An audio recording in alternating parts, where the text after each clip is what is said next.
Phone नाही, ही गोष्ट मला फार डाचत होती. आणि अजितदादा तुमची ना चिंचवडला एक सभा होती आणि तुमच्याबद्दल जनमानसामध्ये एक अशी प्रतिमा होती आणि आहे की तुम्ही आमची कामं कराल.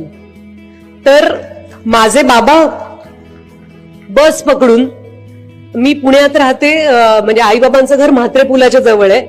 बाबा बस पकडून चिंचवडला गेले होते, मी कुठेतरी शूटिंगला गेले होते आणि बाबा मनात ठरवून गेले होते की आज आपला नेता आहे ना, आपण त्यांना आपलं गाऱ्हाणं सांगूया. म्हणजे इतकं आमच्याकडे साधेपणाचा कळस की आम्ही अजून नाव नोंदणी केलेला फॉर्म, आपला नंबर सुद्धा जपून ठेवला नव्हता.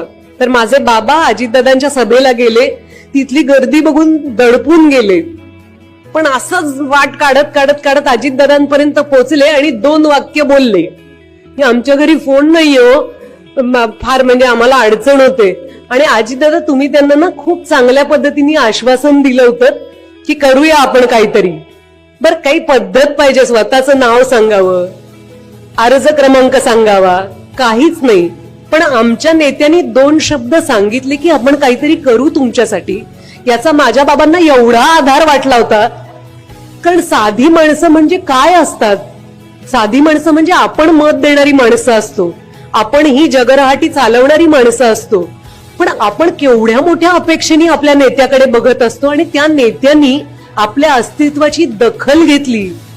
याच माझ्या बाबांना इतकं महत्व वाटलं होतं की ते आनंदाने घरी आले होते आणि आम्हाला सगळ्यांनाही खूप आनंद झाला होता की वा वा, अजितदादांना तुम्ही भेटलात, किती मोठी गोष्ट आहे. तर तुम्ही जो शब्द दिला होता अजितदादा की तुम्ही आमच्यासाठी काहीतरी करणार, तो तुम्ही आज तागायत पूर्ण करताय. आणि